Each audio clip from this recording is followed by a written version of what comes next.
Vamos a comenzar el libro de Tito el día de hoy, hermanos. Gracias, hermano. Vamos a comenzar el libro de Tito. Ya acabamos la semana pasada Filipenses. Nada más como para que se den idea cómo vamos. Recuerden, esta es nuestra segunda vuelta a la Biblia. Y ahorita ya vimos Hechos, Romanos, Primera y Segunda de Corintios, Gálatas, Efesios, Filipenses, Colosenses, Primera y Segunda de Tesalonicenses, Primera y Segunda de Timoteo, las 3 de Juan. Y ahorita vamos a Tito y estamos viendo Génesis los miércoles, ¿sale? Entonces ahora sí, acuérdense que a los que mucho se les da, mucho se les requiere. Y hoy vamos a estar hablando esto en el libro de Tito. Vamos a Tito capítulo 1. Hace unas semanas, y ayer estaba pensando en eso, a veces llego a ser un poco, soy bien desesperado para algunas cosas y ya las quiero hacer. Y estaba largo el pasto de la casa y pues yo por la desesperación de ya bajarme a cortar, pues me bajé así con unos tenis que no supuestamente tengo que usarlos para eso y todos se quedan pues bien verdes, todos pintados. Y a pesar de que se hizo el trabajo, pues todos los tenis verdes, todo el pantalón manchado. Y cuando venimos a cortar aquí el pasto de la iglesia, dije, no, ahora sí me voy a llevar las botas. Y me llevé una de esas botas, me las traje de esas botas de trabajo, ¿no? De hule. Pero la podadora tiene una piececita que cuando le corté el pasto en mi casa, se la quité para limpiarla y ya era tarde, dije, ya la dejo la pieza, pues, ¿qué tanto hará, no? Y esa pieza era la que tenía que todo el pasto se te aventara. Y aunque traía las botas, cuando me las quité, todo adentro estaba lleno de pasto, ¿no? Y decía que, digo, ¿para qué me traje las botas? Y de todas maneras, todo el pantalón se me manchó, o sea, todo horrible, ¿no? Y eso es algo similar a lo que pasa en la vida del creyente cuando asume o piensa que puede llegar a vivir su vida así como si nada, no haciendo las cosas como Dios las estableció, no viviendo la vida como Dios la pensó y la diseñó para el creyente. Y Pablo en esta carta a Tito, es una carta que también se llama pastoral, pero que desde ahí no digas, ay, no, pues es para pastores. No, es una carta que está escrita a un pastor, pero que describe problemas comunes de un creyente. Entonces, cuando estemos leyendo esto, no está hablando a personas como que no conocen a Dios, sino está hablando a creyentes, personas como tú y como yo, personas que ya conocemos la fe, pero que desafortunadamente una de las frases que utiliza es para que corrijas lo deficiente. Había cosas deficientes, a pesar de ser creyentes. Ahora, cuando introduce esto de las deficiencias, quiere decir que no tenemos que vivir de esa forma. Si tú empiezas a decir, no, pues a lo mejor yo no tengo tantas cosas malas, vamos a ver cómo nos va el día de hoy. Pero el motivo de esta carta y de este estudio es que no permanezcan en nosotros esas cosas que son deficientes. Vamos al capítulo 1. ¿Alguien podría leer el capítulo 1, por favor, hermanos? No completo, el versículo 1 nada más. Desde el principio Pablo empieza con, la salutación normal, ¿no? Pero dice Pablo, ¿qué dice primero? Y después, ya sabemos que no era una onda así de presumir ni nada, era una forma de presentar lo educado, la forma en la que empezaban las cartas, pero es interesante que utilice estas dos cosas. Primero, se define como siervo de Dios y después el título, la función que desarrollaba, que era apóstol de Jesucristo. Y podríamos enfocarnos mucho en decir, bueno, es importante primero ser siervo para después ser apóstol, pero quiero que noten que el enfoque de esta carta está en lo siguiente. Dice, siervo de Dios, lo cual es bueno, apóstol de Dios, que es la función que desarrollaba, la cual es buena. Estamos hablando de un ministerio, un servicio. Pero después utiliza la palabra, ¿qué palabra sigue? La palabra que encontramos aquí en griego es la palabra kata, que habla de intensidad, que es hecho a la forma de algo o según algo, pero con intensidad. ¿Por qué digo esto? Dice que este ser siervo de Dios y este apóstol de Jesucristo, que es bueno, que muchos de nosotros sí, soy siervo de Dios, sirvo a Dios, estoy haciendo algo para el servicio de mis hermanos y de Dios. Pero dice, vamos a empezar. No se trata de servir por servir. Y no se trata de decir que sirves a Dios muy humilde por simplemente decir, sino esto tiene que ser conforme ¿a qué? A la fe de los escogidos. Muchos ministerios, muchas iglesias el día de hoy piensan que es suficiente. Muchos creyentes, posiblemente de los que estamos aquí, pensemos que es suficiente venir. Pensamos que es suficiente hacer. Pensamos que es suficiente tomar un discipulado. Ya, lo hice. Y como te ponen es un ejemplo muy simple, no basta con cortar el pasto.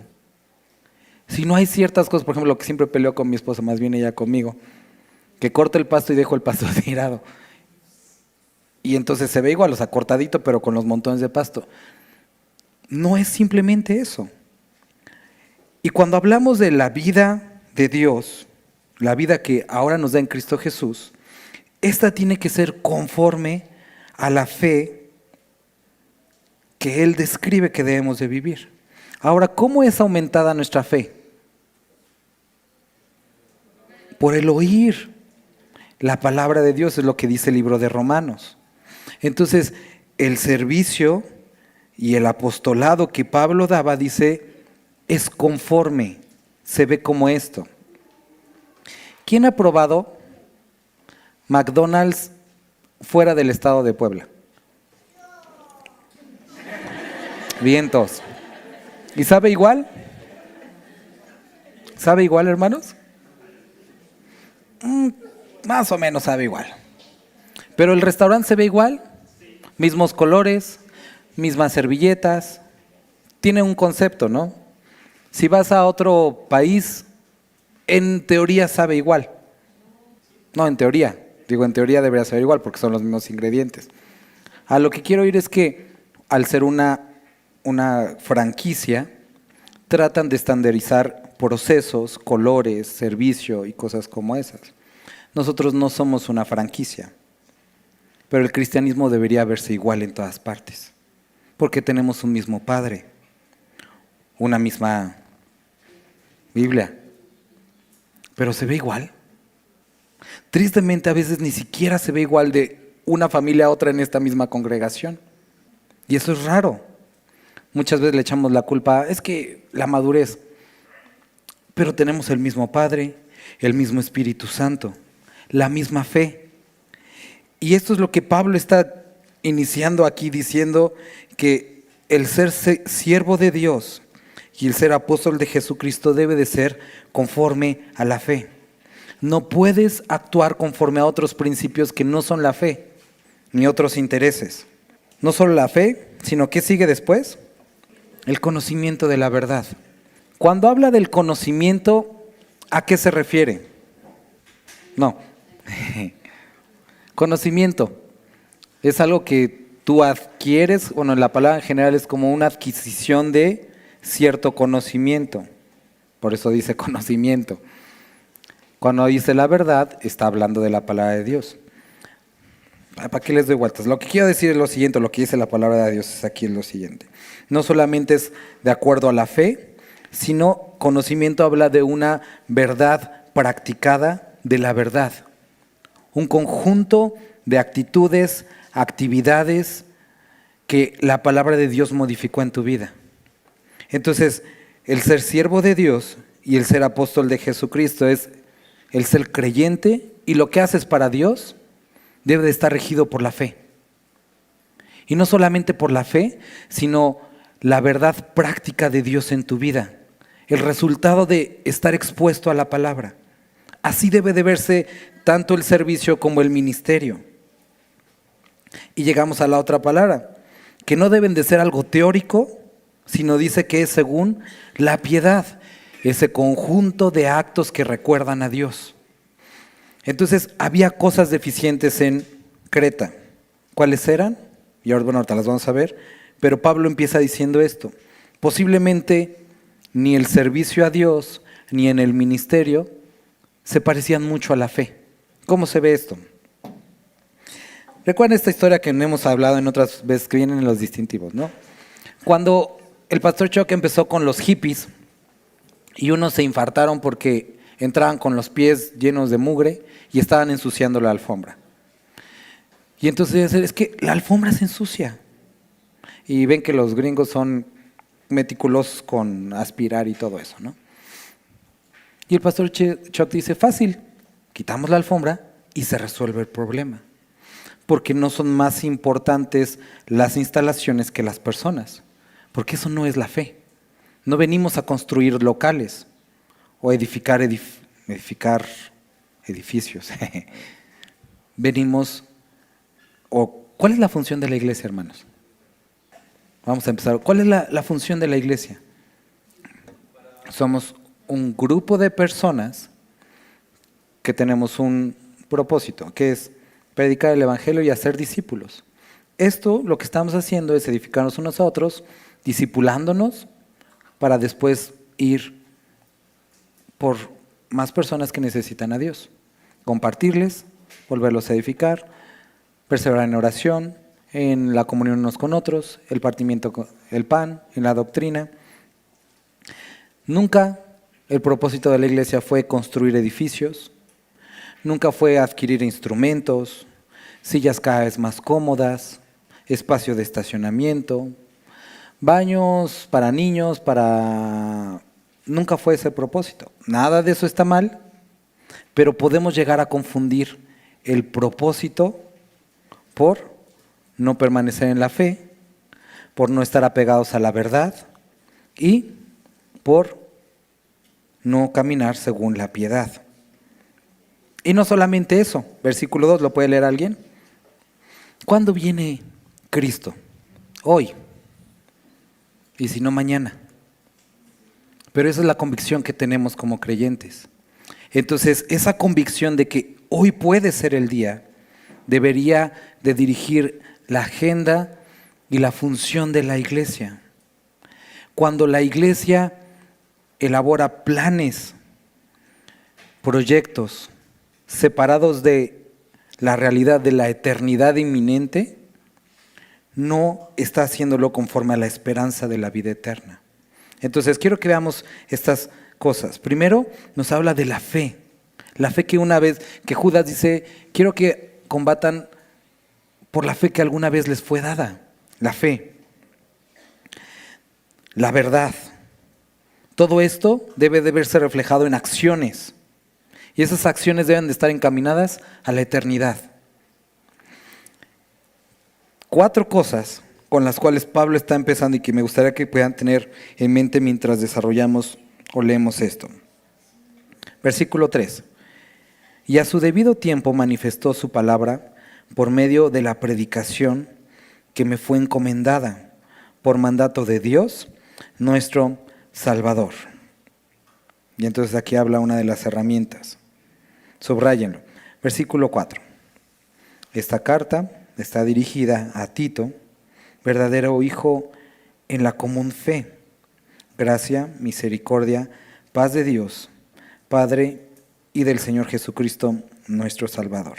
Habíamos visto en veces anteriores cómo Pablo siempre empieza con el saludo tradicional, gracia por los griegos, paz por los judíos, y en las cartas pastorales, misericordia. Ya lo habíamos hablado.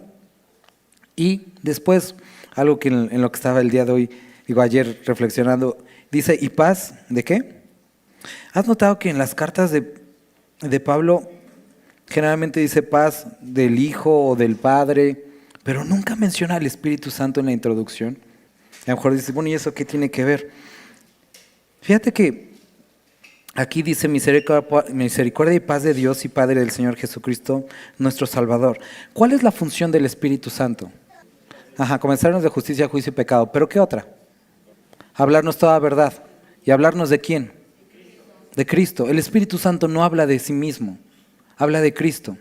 Entonces dice la palabra que toda palabra es inspirada por Dios. Y esto, al ser inspirado por Dios, dado por el Espíritu Santo, no habla del Espíritu Santo, no habla de sí mismo, sino nos dirige a Cristo. Entonces, quiero que podamos notar, ir juntando los problemas que podemos encontrar en una iglesia. Primero, que haya títulos de siervo sin conocer la fe ni lo que es un siervo, que haya ministerios sin estar guiados por la verdad, que haya, por ejemplo, vemos, a veces el tema es tanto el Espíritu Santo, y eso puede parecer hasta sospechoso porque el Espíritu Santo no habla de sí mismo, habla del Padre y nos guía a Jesucristo. Entonces, cuando en una iglesia, cuando en una predicación, y decimos ser inspirada por el Espíritu Santo, habla de sí mismo, es sospechoso porque el Espíritu Santo no habla de sí mismo. No quiere decir que no podamos hablar del Espíritu Santo, pero nos va a mostrar, nos va a apuntar a Jesucristo. Ahora sí, versículo 4. Por esta causa te dejé en Creta, para que corrigieses lo deficiente y establecieses ancianos en cada ciudad, así como yo te mandé.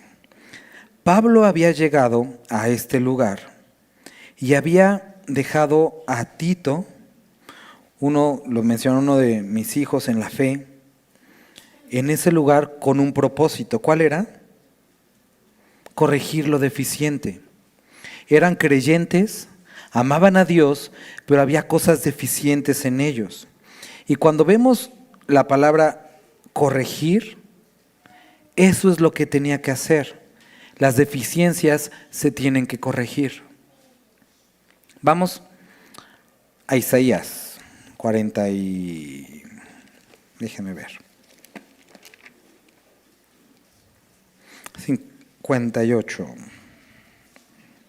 En el versículo 8, hablando del verdadero ayuno, dice: entonces nacerá tu luz como el alba, y tu salvación se dejará ver pronto, e irá tu justicia delante de ti, y la gloria de Jehová será tu retaguardia.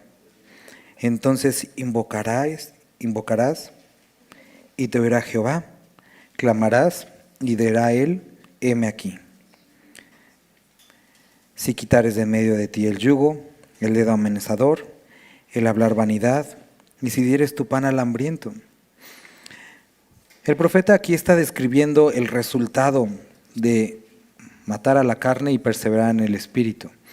Y habla de este proceso de que tu luz va a ser como el alba, que podemos encontrar un capítulo similar cuando dice que la luz del justo va en aumento hasta que el día es perfecto. Podemos encontrarlo también en el Nuevo Testamento cuando nos menciona que somos transformados de gloria en gloria como por el Espíritu. ¿Qué quiere decir? Cuando hablamos de santificación, como creyentes venimos llenos de pecado, llenos de una forma extraña y rara y alejada de Dios. Y lo que hace el Espíritu Santo es corregir eso deficiente. No compone la carne, la destruye y hace algo nuevo. Y esto es la condición en la que estaban las personas en Creta. Habían creído en Dios, habían amado a Dios, pero había cosas que eran deficientes en ellos. Y le dice: Tito, quiero que vayas a Creta para que corrijas lo deficiente. Venimos a la iglesia. Y una de las cosas chillonas que escucho de muchos es: hermano, es que no me juzgues. ¿Y para qué vienes? ¿Y para qué vienes? ¿Para ser el mismo o para ser transformado por la palabra? La palabra, cuando nos expone, nos incomoda. Y somos juzgados por la palabra y transformados por el Espíritu Santo. Este grupo, esta congregación, debe y tiene la responsabilidad con sus hermanos de señalar los errores. Sí, pero que primero vean la paja de sus ojos, sí, pero la tiene que señalar. Porque si no nos señaláramos las cosas en las que estamos mal, estaríamos faltando al amor. Y Tito, seguramente se vio con esa resistencia, personas que decían: oye, pero ¿tú quién eres? Dios me puso aquí para poder enseñarte, corregirte, animarte. Sí, pero la Biblia dice que en el postrero tiempo ya nadie estará de enseñarnos, que todos conoceremos a Dios. Sí, habla del Espíritu Santo viviendo en nosotros, pero como no has hecho caso a la voz del Espíritu Santo, tú has mandado a otra persona para decirte lo que no estás obedeciendo. La iglesia tiene este propósito, edificarnos unos a otros. Sí, pero el amor, eso es amor. Sí, pero hay que saberlo decir, por supuesto. Hay que saberlo decir, pero se tiene que decir. Hermanos, necesitamos entender cuando hablamos de deficiencias que todos tenemos deficiencias, pero no es para quedarnos así, es para que podamos todos crecer. Algunos han pues ya pasado por eso que platicamos y les digo cosas y ustedes me dicen cosas y está bien.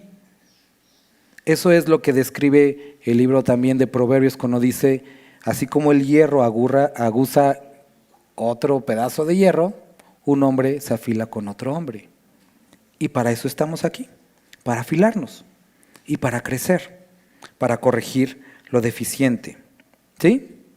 Entonces, no hay que ser chillones, tenemos que aguantar. Siguiente, dice, para que corrigieres lo deficiente, ¿y para qué? ¿Y cuándo vamos a elegir nuestros próximos líderes? La cosa no es así. Aquí no existe ni una democracia, ni es por popularidad. Pablo está estableciendo a Tito y a la iglesia cómo es que funcionaba esto. El levantar personas, hombres y mujeres para el servicio, no era una cuestión de votos, ni a la forma griega de democracia, sino era el resultado del discipulado. ¿Cuál es la encomienda de Jesús? Id y haced, ¿qué? Discípulos. Una persona puede llegar, me ha pasado muchas veces que llegan hermanos y dicen, pastor, quiero reunirme aquí. Yo en mi iglesia pasada predicaba, enseñaba e incluso yo ya tenía un lugar especial en el estacionamiento. Digo, ¿y qué esperas? Digo, obviamente y seguramente eso, pero necesitamos ser discipulados, necesitamos aprender, necesitamos crecer, porque muchos tienen la idea de, ¿quién sabe tocar? Y alzan la mano, vénganse a la alabanza. No es así. El servicio a Dios, si estamos hablando que tiene que ser conforme a la fe y al conocimiento de la verdad, es un llamado, separado de las habilidades en muchas ocasiones naturales del individuo. Tiene que ver con un don que Dios ha dado. ¿Y cómo es que los hombres en la iglesia se llega a ciertas funciones o responsabilidades? Sirviendo en todo. Y sirviendo en ese camino, los demás perciben ese llamado, tú percibes ese llamado, y en el servicio encuentras tu ministerio. Lo vimos cuando estábamos viendo Corintios. Están los dones, Romanos capítulo 12, están los ministerios, Efesios capítulo 4, están las operaciones, 1 Corintios 12, eres fiel en tu don, tarde o temprano estás en ministerio. Estás cambiando de ministerio y quieres ser que no sea por tus fuerzas, están las operaciones. Y entonces Pablo le dice a Timoteo, ¿te llamé para qué? ¿Qué palabra utiliza aquí? ¿Para qué? Corrijas lo deficiente, pero ¿para qué hagas con los ancianos? Para que establezcas. Él no los iba a elegir, iba a discipular a creyentes y simplemente los iba a encaminar a eso que Dios ya los había llamado. Y esto es otra de las funciones de la iglesia. Dios ya les ha dado a cada uno de ustedes diferentes llamados, diferentes ministerios. Aquí en la iglesia se les va a dar un don, eso es de risa, es una herejía. Vamos a encerrarnos para que Dios dé dones. No funciona así, es jactancia. Dios da dones. El hombre, dice, lo vimos en Timoteo, aviva el don que Dios te dio. Trabaja, sirve. Y entonces en la iglesia lo único que se hace es dar ese espacio para que todos podamos edificarnos unos a otros y que caminemos en aquel llamado en el que Dios nos ha dado.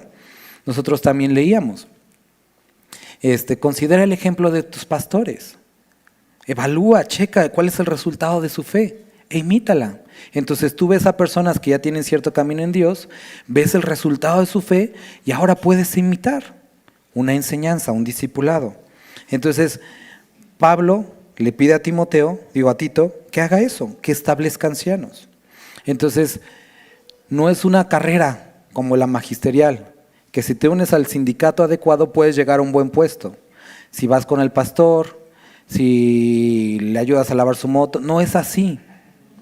La forma es servir a Cristo, ser fiel. Muchos el día de hoy están muy enfocados en ser hombres y mujeres de fe, y no está mal. Pero creo que la fe se aparece y se nota más cuando eres no un hombre tanto de fe, sino como un hombre fiel. Fidelidad, a pesar de que al principio no entiendas mucho lo que Dios quiere para ti, no sepas mucho acerca de cómo es, sé fiel. Y sé fiel en la lectura, sé fiel en la oración, y eso va a traer fe. Entonces, para que establezcas ancianos, vamos a seguir leyendo. Dice, así como yo te mandé. Había una forma en la que Pablo había discipulado a Tito. Cuando le dice a Timoteo, lo que viste y oíste de mí, ¿te acuerdas qué dice? Eso haz y enseña. En el caminar del creyente no hay lugar para innovación. No hay lugar para creatividad en este sentido. Lo que es nuevo no es bíblico y lo que es bíblico no es nuevo. Las cosas siempre han sido así. Nosotros podemos ver escrito en la palabra, en el Antiguo Testamento, dice, pregunta por las sendas antiguas. Pregunta el camino que debes seguir y anda en él. Entonces, Dios ha establecido sendas por las cuales nosotros necesitamos andar y necesitamos caminar por ese camino. ¿Qué es lo que sucede? Nosotros lo vemos también en el tiempo de reyes. Muere un gran rey, se levanta el siguiente rey joven y lo que hace, en lugar de preguntarle a los que sabían, ¿se acuerdan qué pasa? Toma consejo de los jóvenes, de los inexpertos. ¿Y qué sucede? Una revuelta. Hoy, y bueno, siempre me preguntan eso, llegan personas nuevas a la iglesia y dicen, ay, siempre es el mismo diálogo y muchos de ustedes lo hicieron. Pastor, usted se ve muy joven. ¿Cuántos años tiene? Como decían, ¿será que sí es pastor? Ya tengo bastantes años, ya no estoy tan joven. Pero la diferencia no la hace ni la juventud en edad, ni la vejez en la edad, sino cuánto nos apegamos, como dice aquí, a verdad, a fe y a la piedad. Pablo le escribió a Timoteo, que nadie tenga en poco tu juventud. ¿Cómo haces eso? Sé ejemplo. ¿De qué? Palabra, fe, amor, espíritu. Sé ejemplo. ¿Qué quiere decir? Camina en eso. Y aquí Pablo le está diciendo a Tito, hazlo así como yo te mandé. Elige a las personas de la forma en las que la palabra dice que las debes de elegir. Discipúlalas de la forma en la que las debes discipular, no de otra forma. Y hoy me da gusto, hoy está aquí mi pastor, mi papá. Y así como él me dijo y así como me enseñó, he tratado de perseverar. No hay lugar para cambios, no hay lugar porque la palabra ya fue dada. ¿Qué es lo que sucedió cuando las personas quisieron interpretar lo que Dios quiso decir? Se dio lugar para lo que vemos en Timoteo, chismes, genealogías, fábulas, que nada aprovechan. Necesitamos perseverar en la palabra de Dios. Continúa. Y dice, el que fuera irreprensible, aquí nos dice características que debe de haber en los creyentes, marido de una sola mujer, y tenga hijos creyentes que no estén acusados de disolución ni de rebeldía. Entonces habla acerca de los ancianos que él debe establecer, estos hombres maduros, pero que creo que muy bien aplica para todo creyente, así como te mandé, dice el que fuera irreprensible. Irreprensible, cuando leíamos Timoteo hablábamos no perfecto. No quiere decir que no nunca en la vida cometa pecado, porque dice la palabra también que si decimos que no tenemos pecado, mentimos. Pero irreprensible habla que no haya un pecado dominante, es decir, que esté en rebeldía cometiendo algo, viviendo de una forma pecaminosa, constante. Si ese fuera el caso de alguien, no es una persona la cual sería elegible para una posición de responsabilidad, y es algo que se tiene que corregir. Entonces, hermanos, no te escudes en el que todos tenemos pecado, por supuesto, pero si hay algo en tu vida que es constante, tienes que preguntarte por qué. No puedes decir, es que Dios no me ha ayudado. No, porque dice la palabra, ya lo estudiamos, que Él nos dio espíritu de poder y de dominio propio. Entonces, también dice, lo vimos en Gálatas y en Efesios, que no simplemente nos liberó del pecado, sino del poder del pecado y del poder que tenía sobre nosotros. Entonces ahora podemos vencer ese pecado en Cristo. La respuesta es sencilla. Necesitas no más box, necesitas más Cristo. Eso es lo que necesitas. En la medida que te acerques a Cristo, el pecado va a ir alejándose de tu vida. Mantén la carne a raya y fortalece el espíritu. Pero bueno, eso se tiene que corregir. Después dice marido de una sola mujer, y que tenga hijos creyentes que no estén acusados de disolución. Entonces, una persona que está viviendo en una relación inmoral no ha entendido lo que es el matrimonio. El matrimonio es una representación bíblica, una representación, más bien una representación física del amor entre Cristo y su iglesia, y la iglesia y Cristo. Y cuando tú en tu vida personal estás mal representando esto, no conoces el amor a Dios y no conoces cómo deberías amar a Cristo. Por eso dice marido una sola mujer.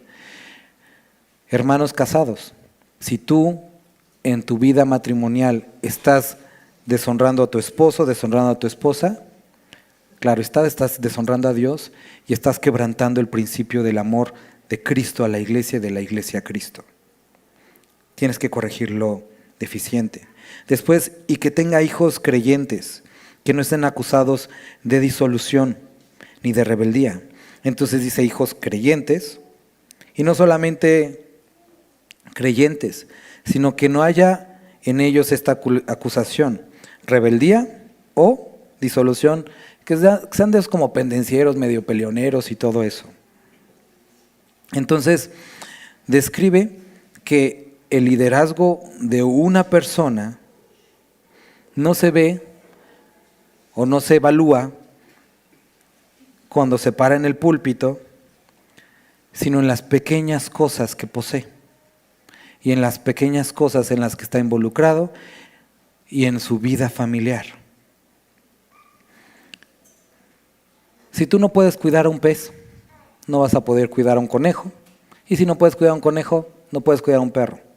Y si el perro se te muere de hambre, yo no tendría hijos. Si no puedes con tus hijos,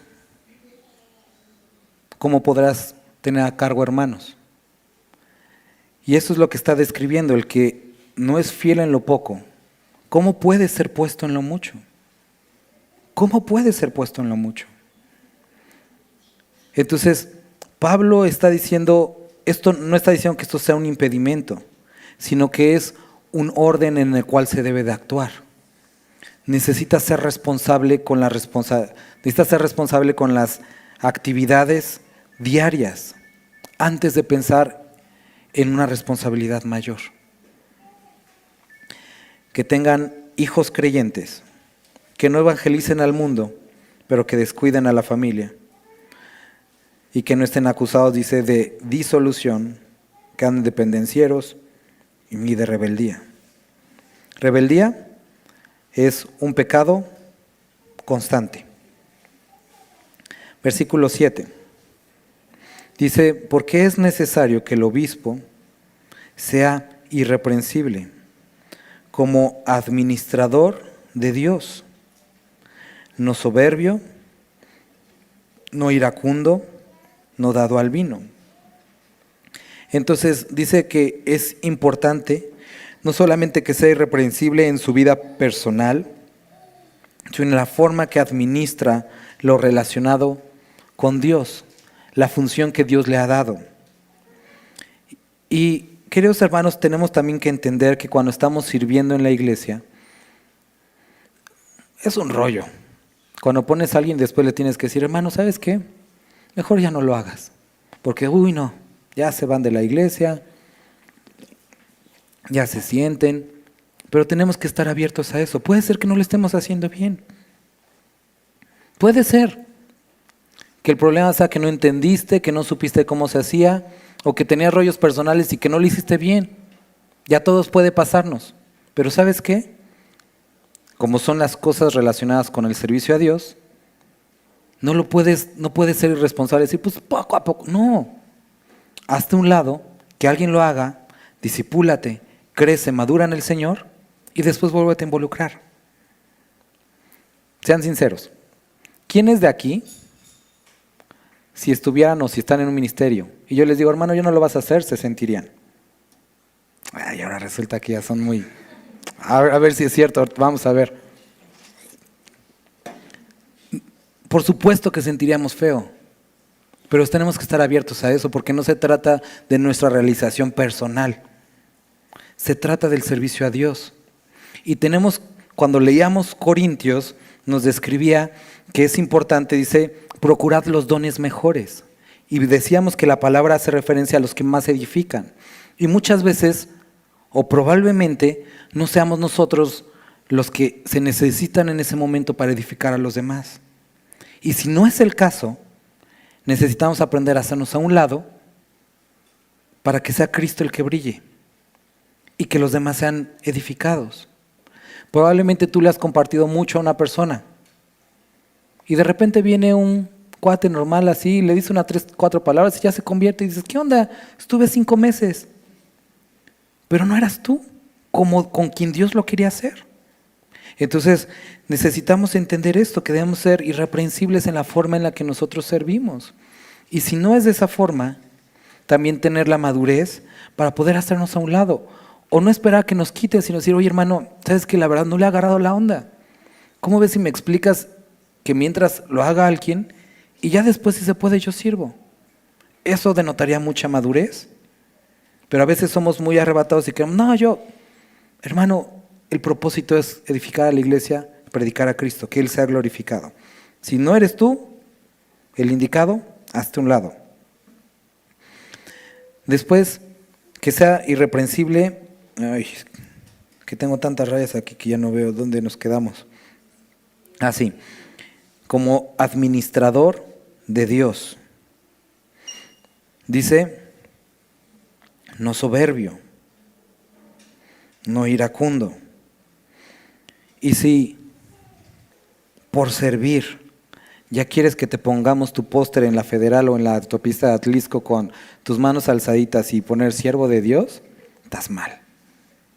Muchas iglesias han caído en eso, y muchos pastores que se creen diferentes a los demás y que piensan que ya quieren su lugar techado para su carro. No debe de ser así las cosas. Si a ti el que te den una responsabilidad te hace sentir más, yo te diría no estás listo. Y sé sincero con Dios y sincero con el que te dio la responsabilidad. Dile, no estoy listo. Eso me hace sentir bien de una mala manera. Y dice la palabra de Dios que no debe de ser soberbio.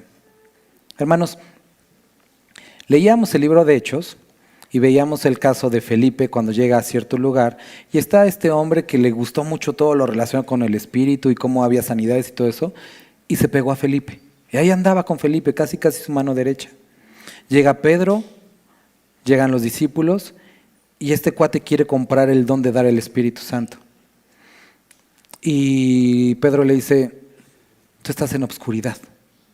Pide a Dios por si puede pasar algo.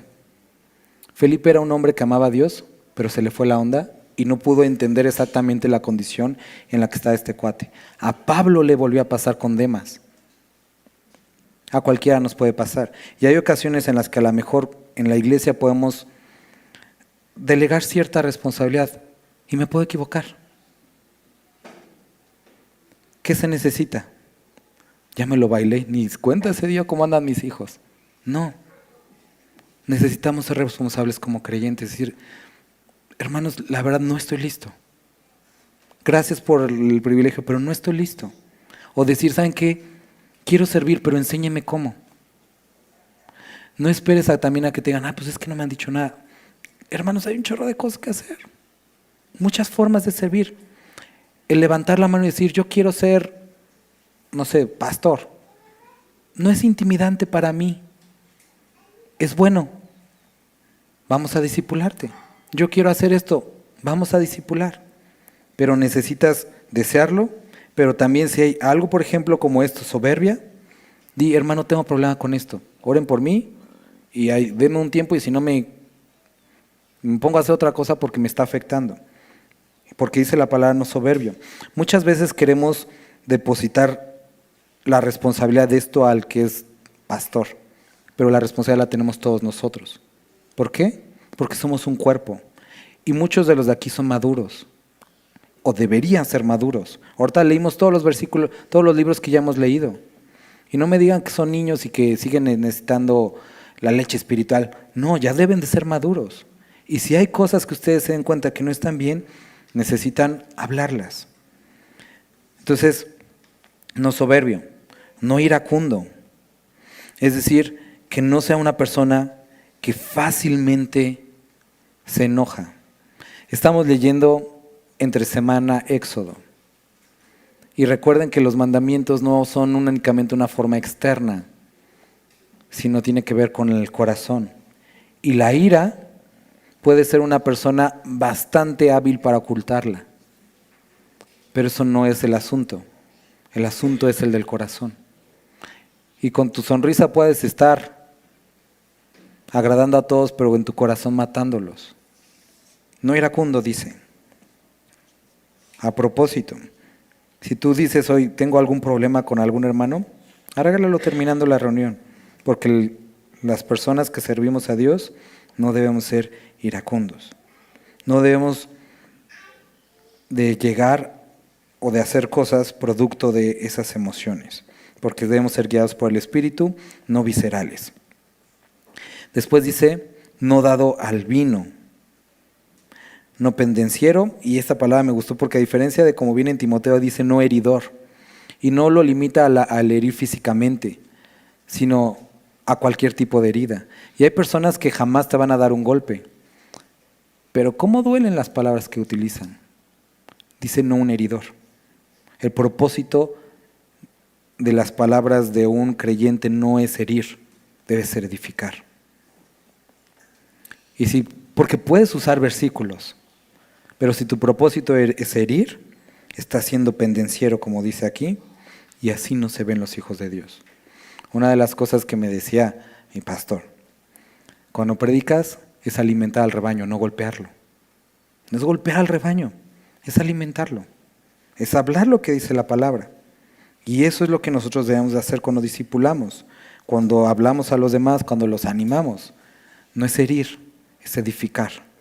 Por supuesto, algunas palabras van a doler, pero nunca fue ese el propósito. El propósito fue edificar. Entonces dice, no dado al vino, y eso ya lo hablamos también en el libro de Timoteo. Habla acerca de esta práctica que tenían muchos en la cultura, de poder consultar, de poder acercarse al mundo espiritual a través de diversas sustancias. Y entonces lo que dice, que nunca una sustancia, que nunca una circunstancia o una persona sea el medio o modifique la forma en la que percibes a Dios. Muchos necesitan un traguito para darse valor. Y a veces ni siquiera es de alcohol. A veces necesitan el café. A veces necesitan, pero acompáñeme, pastor. Nunca, ninguna circunstancia, persona o sustancia debe de ser aquello que te dé valor, ni que te dé gozo. ¿Recuerdas en la cultura judía el vino era un símbolo de gozo? Y por eso dice, no os embriaguéis con vino, en lo cual hay disolución, sino sed llenos del Espíritu Santo. Tu felicidad no proviene de una substancia, ni de una persona, sino del Espíritu. Te decía la semana pasada, ni siquiera es de una canción. No es de un momento muy místico. Y digo, para los que no lo escucharon la semana pasada, me dio risa que la semana pasada, las mismas canciones que se tocaron aquí, las mismitas, un día anterior las habían tocado en otra iglesia los hermanos, fuimos, la tocaron, y en esa iglesia todo el mundo andaba danzando con sus banderas y todo eso, y eran los mismos músicos, las mismas canciones, el mismo ritmo, el mismo tiempo, pero la forma en la que el creyente lo percibió y lo vivió era diferente. Entonces no es ni siquiera la música. No son, ay, la Vale que siempre está, dice victoria y no está en victoria. No es eso. Es la actitud del creyente. Entonces no deben de ser las cosas que nos modifican, sino es nuestra relación con Dios. Después nos dice no dado al vino, no pendenciero, y dice no codicioso de ganancias deshonestas. Entonces, que el porqué del servicio no sea el ganar. ¿Qué porcentaje le pondrían ustedes de ministerio? Imagínense que hoy, por alguna razón, dijeran, el día de mañana ya no va a haber paga ni dinero para ningún ministerio, ninguna iglesia. ¿Cuántos seguirían? ¿Cuántos de esos que dicen siervos de Dios seguirían? ¿Qué porcentaje le darían a ustedes? Vas a ser pastor, vas a ser músico, vas a ser profeta, lo que quieras, pero ya no va a haber dinero. ¿Cuántos seguirían? Porque muchos ven esto. Si no hay, y quiero que te fijes, ni siquiera, no en todos los casos es el dinero. Algunos simplemente es la sensación de sentirse útiles y sigue siendo una ganancia deshonesta, porque no es para lo que fue hecho el ministerio ni el servicio. El servicio no fue hecho para que tú te sintieras feliz. Por supuesto que puedes sentirte feliz.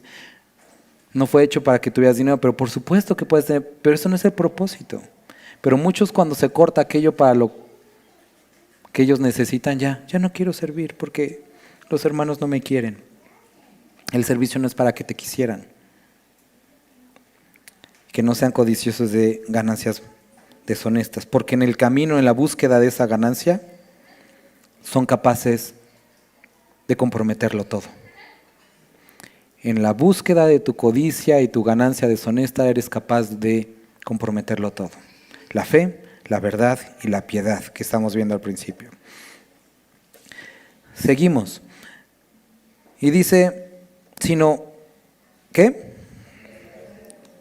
Y esta palabra es diferente a la que encontramos en Timoteo. La palabra para hospedadores xenos, xenos o con X, ¿no? Pero la palabra que encontramos aquí está compuesta, es filoxenos, que es amante o muy amigo del hospedar. Es que sea una persona que ama hospedar. Porque hay personas que hospedan. Hay personas que pueden hacerlo. Pero hay otros quienes todo el tiempo les gusta tener personas en su casa. Eso es lo que está diciendo. Que te guste la comunión. Encontramos este ejemplo de Jesucristo con Marta y María. Están todos en la casa. Y entonces vemos a dos personas. María, que estaba a los pies de Cristo, y Marta, que estaba, ¿cómo dicen? Afanada y turbada. No sabemos, pobrecita Marta, pasó a la historia por eso. Ella definitivamente estaba sirviendo,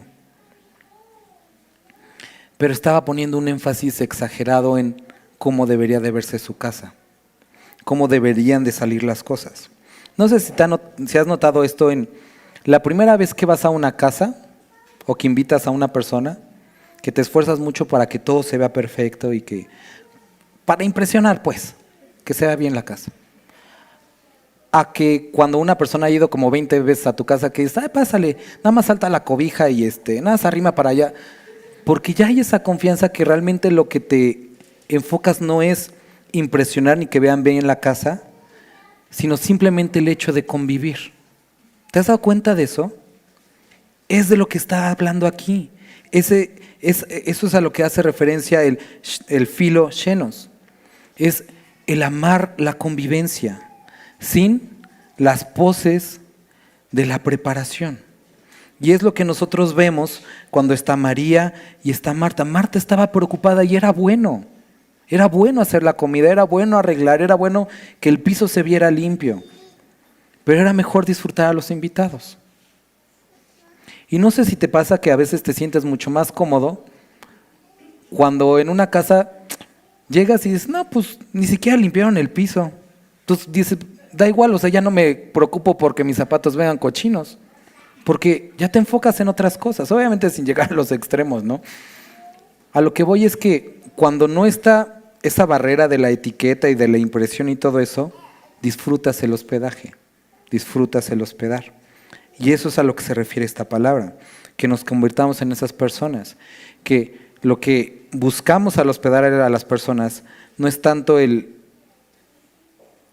impresionar, sino el amar la convivencia. Entonces, eso es lo que Pablo le está pidiendo a Tito y que el Espíritu Santo nos está pidiendo a nosotros. Amante de lo bueno. Y no es que andes así con tu copita de vino, así bien snob. Amante de lo bueno habla o describe, la palabra describe, no aquellas personas que se conforman con basura. ¿A qué respecto? El creyente no debe de, y no es una cuestión como de las ondas de éxito de ahora, el creyente no debe por qué tolerar la basura de música que hay el día de hoy. No debe de conformarse con eso, no debe de tolerar eso, no debe decir, bueno, pues hasta a gusto ya le encontré el Peso Pluma. No, o sea, no podemos llegar a ese punto. No, el creyente no debe de ser aquel que dice, bueno, pues es que no hay otra cosa en la tele. No podemos vivir, ni aceptar, ni sentirnos bien con música basura, programas basuras, lecturas basuras. No debemos de ser eso. Debemos de buscar aquellas cosas que nos edifiquen en Dios, que satisfagan y que glorifiquen a Cristo. Eso es lo que debe ser el creyente, porque tarde o temprano, no sé si te has dado cuenta, en tu caso va a pasar algo así en tu casa. Mi papá antes me hacía burla de eso, ¿no? Tenía un Renaultito 8, y se le descompuso la manija, ¿no? Entonces, como los trucos de antes, le puse su desarmador para que no se bajara el vidrio. Y dije, mientras lo arreglo. Pasaron como, no sé, meses, más de un año, y lo traía así. Y ya después al desarmador le puse una gomita para que ya no rayara el vidrio. Y ya después se dañó el otro y también te acostumbras a ese tipo de circunstancias. Y las comienzas a practicar y lejos de utilizar las cosas para lo cual fueron creados, como fueron creados, haces atajos. Y cuando hablamos de la vida del creyente, necesitamos acostumbrarnos y vivir en aquello que es bueno, en aquello que satisface a Dios, que glorifica al Padre. No estoy hablando de cosas caras, ese no es el tema, sino en aquello que glorifica al Padre. Amante de lo bueno. Después dice sobrio, aquel capaz de dominar sus impulsos, justo, que busca actuar de esta forma, no que la exige de los demás. ¿Recuerdas el sermón de monte? Dice, bienaventurados los que tienen, ¿qué? Hambre y sed de. ¿Por qué? ¿Esto es una promesa? ¿Sí o no? Si tú estás buscando, es que este hermano está, me gustaría que. Ten cuidado porque vas a ser saciado. Eso que tú buscas y deseas, esa justicia, Dios dice, órale, va, pero empezamos contigo. Los que tenemos hambre y sed de justicia vamos a ser saciados. Por eso la justicia la que debemos de buscar es la de Cristo, no la nuestra. Porque la justicia del hombre no obra la justicia de Dios. ¿Sale? Entonces debe ser justos. Después dice santo, dueño de sí mismo, capaz de refrenarse. Un hombre y mujer de Dios no pueden ser, ay, perdón, se me salió. No, dueños de sí mismos. Que seamos capaces, a través de perseverar en la gracia de Dios, de dominar nuestra carne, que el Espíritu domine la carne. Dueños de sí mismos. Versículo 9 dice, retenedor de la palabra fiel, tal como ha sido enseñada. El día de hoy empecé este discipulado con los jóvenes y a los demás que no han podido venir, los animo a que puedan llegar y mandar a los jóvenes temprano. Estamos teniendo esta clase de cómo leer la Biblia. Y me puse la meta de, quiero en lo que abarque mi capacidad de enseñarles a leer bien la Biblia. Que no se los lleven al baile. Que no les digan, ay, es que miren, que sepan usar bien la palabra de verdad. Y dice retenedor de la palabra tal como ha sido enseñada. Entonces, no simplemente es de una persona que intelectualmente la sepa, sino que pueda retenerla y no solamente lo que le dijeron a algunos, sino como fue enseñada. Vamos a leer Lucas. Lucas lo dice muy bonito cómo empieza. Lucas 1. Puesto que ya muchos han tratado de poner en orden la historia de las cosas que entre nosotros han sido ciertísimas, tal como nos las enseñaron los que desde el principio lo vieron con sus ojos y fueron ministros de la palabra. Me ha parecido también a mí, después de haber investigado con diligencia todas las cosas desde su origen, escribírtelas por orden, oh excelentísimo Teófilo, o amante de Dios, para que conozcas bien la verdad de las cosas en las cuales has sido instruido. Esto es, y así es como debemos de vernos los creyentes. Son cosas que son ciertas y que nos las enseñaron, pero tenemos que saberlas, retenerlas, para que después podamos enseñarlas. Y aquí es lo que Pablo le está diciendo a Tito y el Espíritu Santo nos está diciendo el día de hoy, que seamos personas que retenemos la palabra fiel, así como fue enseñada, así como nos las enseñaron, así como está escrita. No de una manera vaga e imprecisa, sino que sepamos dónde está y qué dice. Muchos citan este versículo, ¿no? Mi pueblo muere, ¿por qué? Por falta de conocimiento. Y es verdad. El viernes hablaba con unos hermanos acerca de, ya no me acuerdo de qué estábamos hablando exactamente, pero era una pregunta con respecto al dinero. ¿Cómo podíamos seguir diezmando y poder participar económicamente en un lugar en la que sabíamos que estaban robando el dinero? Y le dije, fácil, no vayas a ese lugar. Si sabes que roban, si sabes que son inmorales, no vayas. El problema está en ti, porque no estás siendo fiel a la palabra como fue dada. Si sabes que eso está mal, no sé qué haces ahí. Entonces, necesitamos ser esos retornadores fieles y enseñar la palabra como es, para que también, y aquí viene la segunda parte, puedan ¿qué? Puedan exhortar con sana enseñanza y convencer a los que contradicen, porque te vas a encontrar a los que contradicen. Y aquí nos describe que los que contradecían eran personas contumaces, que son habladores de vanidades y engañadores. ¿Y quiénes eran? Otros creyentes enfocados en la ley, en las costumbres, en la obra externa, la que no transforma al hombre. Y entonces es importante que ustedes, que yo, retengamos la palabra como fue dada, para que cuando hablemos con otros creyentes que están engañados o que están contradiciendo la palabra, puedan ser animarlos. Eso quiere decir que tienes que hablar las cosas como son, derechas. Me decía, creo que David, cuando fuimos a esta conferencia, porque era una iglesia de corte pentecostés o carismático, y el tema era el Espíritu Santo. Y me dice, me tenías bien nervioso. Digo, es que tenemos que ser directos cuando hablamos las cosas. No se trata de expresar mi punto, sino leer la Biblia como es. Y si así lo dice, así lo hablamos. Y si yo estoy mal, soy corregido. Pero si el que escucha está mal, es animado y es corregido. Entonces, las cosas como son. ¿Para qué? Para poder exhortar con sana enseñanza y convencer a los que contradicen. Hermanos, ya lo he hecho con algunos y lo voy a seguir haciendo y voy a poner más énfasis. Cuando yo les pregunto, ¿qué te ha dicho Dios? Y me salen con ondas raras, te voy a decir, no, hermano, lee bien. O sea, no podemos ser una iglesia que nos guiamos por, es que yo siento. No, no se trata de sentir, se trata de estar convencido por la palabra. No podemos seguir malinterpretando y usando a nuestra conveniencia la palabra. Y si tú usas la Biblia para apoyar tus ideas, estás mal. Y por lo menos cuando yo te escucho no te voy a dejar. O por lo menos te voy a decir, tú ya harás lo que tú quieras. Pero en la iglesia no podemos ser así. No podemos utilizar la Biblia a nuestra conveniencia. Cuando aplica y cuando me conviene. No. La Biblia es nuestra autoridad. Y aquí nos está diciendo para poder exhortar con sana enseñanza, es decir, de una forma adecuada y convencer a los que contradicen. ¿Por qué?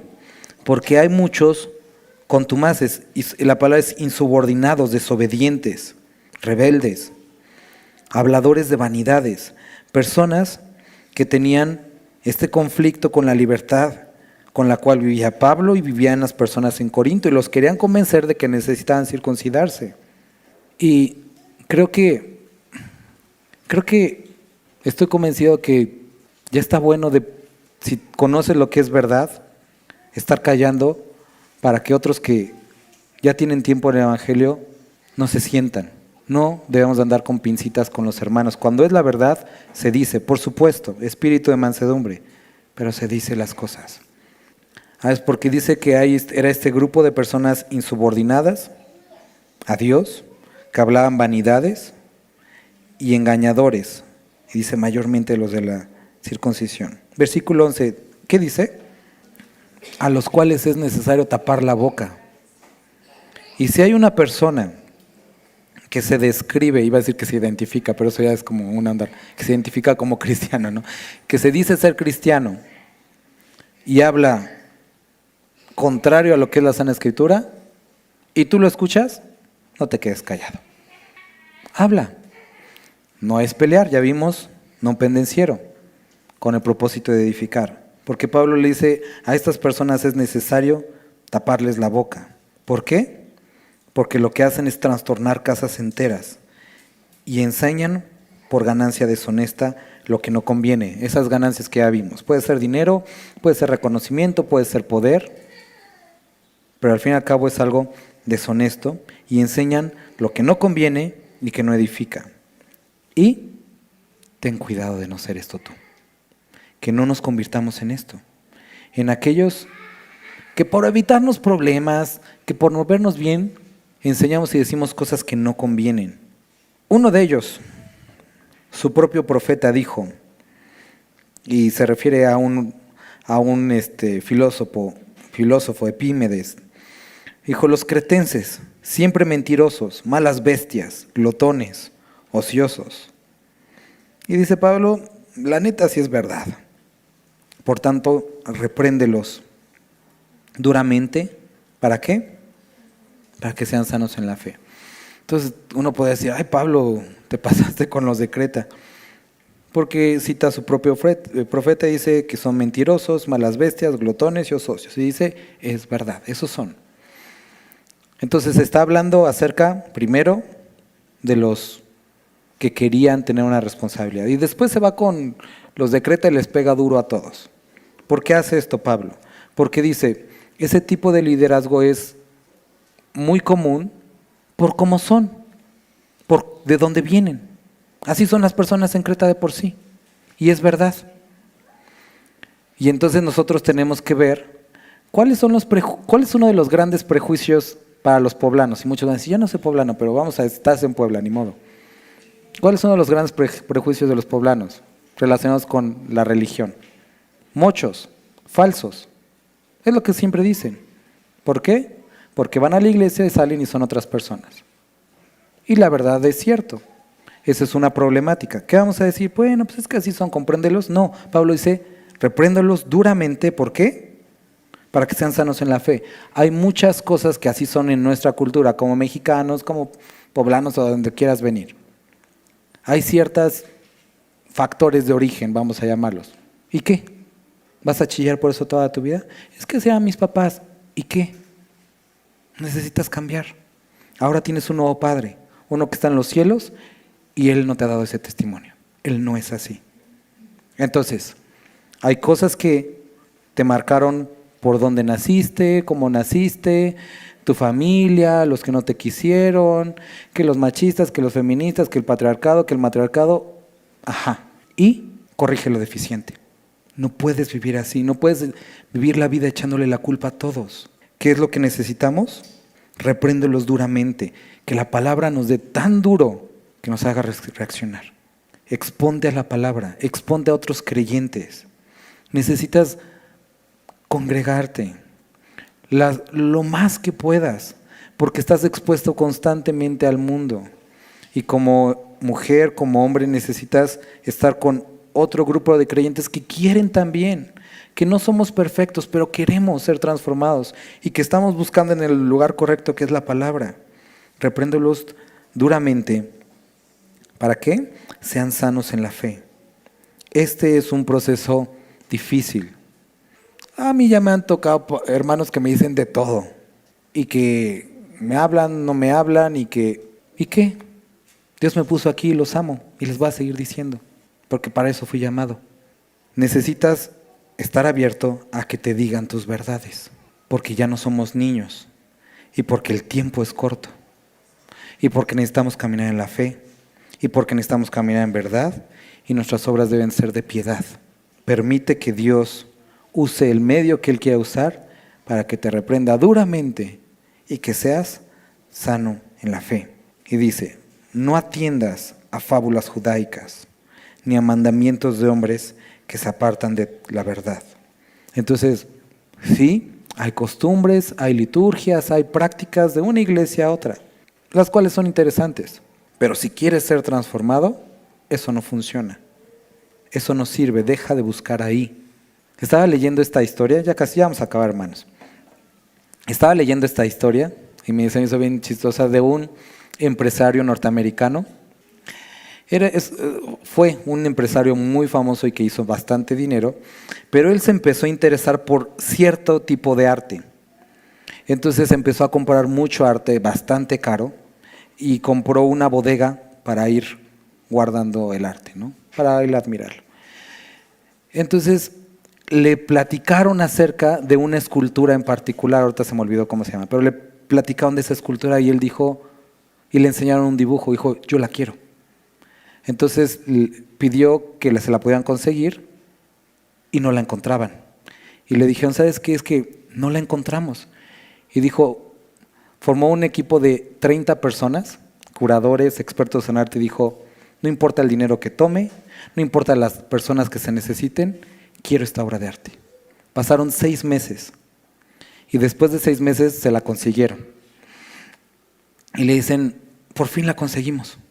Y le dicen, oigan, ¿qué onda? ¿Dónde estaba? En una de sus bodegas. La había tenido él todo el tiempo. Y por esta acumulación ya ni siquiera sabía qué tenía. Y muchas veces como creyentes así podemos vernos, buscando en tantos lugares, en tantos libros, en tantas predicaciones, cuando lo que necesitamos siempre estuvo con nosotros y ese es Cristo. Lo único que el creyente necesita es Cristo. Dice, apartados de mí, nada puedes hacer. Nada puedes hacer. Hermano, no debemos de echarle la culpa a nada más, sino nuestra falta de relación con nuestro Señor Jesucristo. Él transforma vidas. Desecha fábulas judaicas ni mandamientos de hombres que se apartan de la verdad. 15. Todas las cosas son puras para los puros, mas para los corrompidos o corruptos e incrédulos nada les es puro, pues hasta su mente y su conciencia están corrompidas. Estaba platicando con mi esposa vi un documental de bandas delictivas, ¿no? Y ahí le estaba platicando y en eso llegó mi hija y me dice, ¿qué papá? ¿Qué? Le digo, no, es que estoy hablando de unas personas malas. Dice, ¿pero qué? ¿Qué hacen? Le digo, no, pues cosas malas. Pero pues yo no le quería decir cosas malas. ¿Pero qué? ¿Qué es lo que hacen? ¿Por qué son malas? Le digo, cosas malas. Dice, ya sé, beben, ¿verdad? Digo, sí, mi amor, beben. O sea, en su mente, como muy inocente, eso es como el ser malvado, ¿no? Y es lo que dice aquí, para el que es puro, todas las cosas le son puras, pero para el que es corrupto, cualquier intención es, ¿qué? ¿Por qué te acercas? ¿Qué? ¿Por qué me ayudan? Ah, de seguro. Y entonces no hay nada que no sea impuro. Muchos de aquí, muchos de los que estamos aquí, venimos con traumas diferentes, de otras iglesias, de familia, del mundo, lo sé. Y muchos están ciscados de que, ay, ¿qué onda? ¿Por qué me vio así el hermano? Relax. Si tú continúas con esos preconceptos, con esos prejuicios, te va a ser difícil hacer vida de iglesia. Te va a ser difícil volver a amar. ¿Qué es lo que necesitamos? Salomón escribía, andaré en tus caminos cuando ensanches mi corazón. Es necesario que nuestro corazón sea ensanchado y que volvamos a abrirnos a la posibilidad de amar y ser lastimados. Necesitamos perdonar, necesitamos dejar las cosas en el pasado. Porque sí, sé que muchos experimentaron muchas cosas en su vida de creyentes. Muchos de aquí están en la misma circunstancia, pero tenemos que dejarlo atrás y tenemos que caminar. Porque si estás siempre pensando en que es que me lastimaron, ajá, pero ¿a poco así vas a vivir? ¿Y sabes qué? Noticia, cuando estés en el cielo, posiblemente vas a ver a ese hermano allá y huiste de él, huiste de esa iglesia y allá te lo vas a encontrar. ¿Y qué vas a hacer? Entonces, necesitamos dejar a un lado y que Dios transforme nuestro corazón, que Dios renueve nuestro entendimiento, que nos ayude a perdonar y a atravesar ese proceso. Pero no es fácil, por supuesto. Pero es que es difícil. Sí, pero Dios te pidió que perdonaras, es un mandamiento. Ni pelees conmigo, es un mandamiento. Las cosas son iguales, hacer como no pasó, sí pasó. Pero es estar dispuesto a caminar en los caminos del Señor. Después dice, y su conciencia están corrompidas. Profesan conocer a Dios, pero con los hechos lo niegan, siendo abominables y rebeldes, reprobados en cuanto a toda buena obra. Y termina este capítulo y hoy terminamos esto recordando, no basta con saber las cosas, no basta con que pongas tu post de Facebook dirigido a un cierto grupo de personas, ándale para que les cale, saca la paja de tu ojo y saca la viga de tu ojo para sacarla. No basta con poder poner pensamientos bonitos en WhatsApp, en tus estados. Es necesario vivirlo.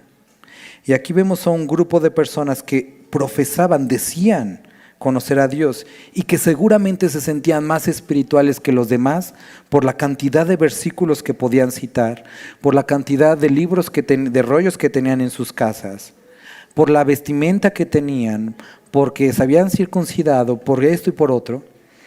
Pero al final, sus hechos, la forma en la que conducían, la forma en la que hablaban, negaba que conocieran a Dios. Y dice no solamente eso, sino que son abominables y rebeldes y reprobados delante de Dios, claro, en cuanto a toda buena obra.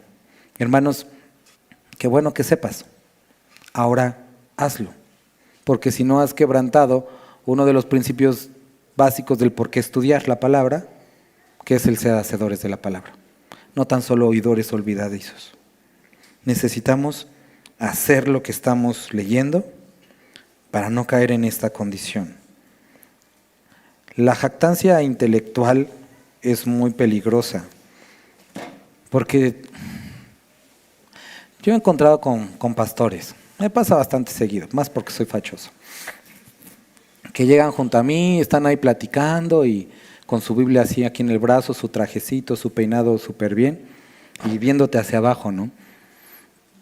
Y desde que te ven hacia abajo dices, chales, brother, ya valió todo, ¿para qué? Ya valió toda la imagen de pastor sacrosanto.